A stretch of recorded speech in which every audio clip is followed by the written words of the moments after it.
Hello everyone, Muskan here. I have recently joined as a volunteer at Optimum Welfare Foundation. I am a BA Psychology graduate and I am going to present a PPT on the invisible workload of silent multitaskers, the housewives, their hard works which are mostly left ignored, and the mental health well-being which are not even considered. So, uh, factors affecting mental health of housewife: social isolation. You feel that you should not socialize, or you feel lonely while being social. Heavy domestic workload. The workload is a lot. Societal pressure, the pressure to match with the expectations as a housewife of society. Lack of recognition, leading to low self-worth, even though you do a lot but you are left unrecognized. Research shows housewife mental health is vital and is often overlooked, and which have heavily impacted on their mental health, which led to anxiety, depression, burnout, and other things. A study was done through big depression inventory in Surat of housewives aged 21 to 54, which led to clinical findings that 38% of the participants were diagnosed with mood disturbance or borderline clinical depression, and almost everyone had insomnia, chronic fatigue, agitation, poor concentration, and loss of appetite.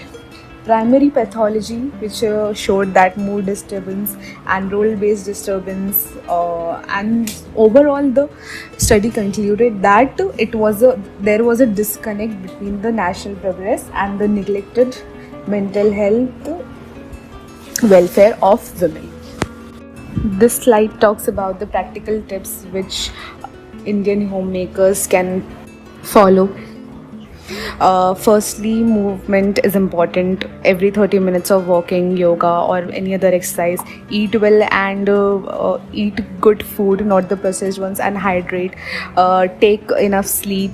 Practice mindfulness. This is a strategy of psychology which is very effective. Engaging in hobbies which are of your interest. Connecting with others like friends, families, so that you do not feel lonely and have a social support. Setting boundaries when you feel that the thing is not giving you, you are getting negative energy, then just leave that thing. Asking for help whenever you are in need. Never hesitate for that.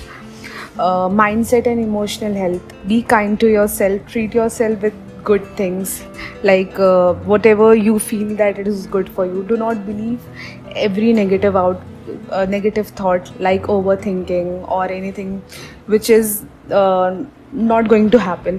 Take small breaks to feel calm. Be happy about small achievements. Find joy in small things. Lastly, when to seek therapies. People seek therapy when they feel that they are not heard, or they are not able to tell anyone. So then only they go to therapy sessions to feel strong and to talk about their weakness. So there are 5 reasons why women seek therapy. Firstly, high expectations and perfectionism. We all aim to be perfect, but the expectations are high, so you have to balance between them. And if you are rushing through all these things, then you know that you should go to the therapist. Secondly, anxiety and stress. When the things you are doing is stressing you out, and you are very much anxious about little things, then you should seek therapy. Third, depression and low mood. You are excessively stressed, you are excessively sad, and you do not feel to do anything, no energy at all, then you know that no energy in even getting dressed, then you need the therapy. Fourth, difficulty with relationships and family.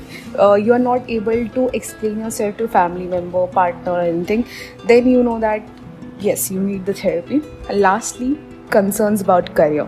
As we women think a lot about career, and we are not able to explain people because of low support or anything, the challenges which we face. So yes, this is the last reason you need the therapy.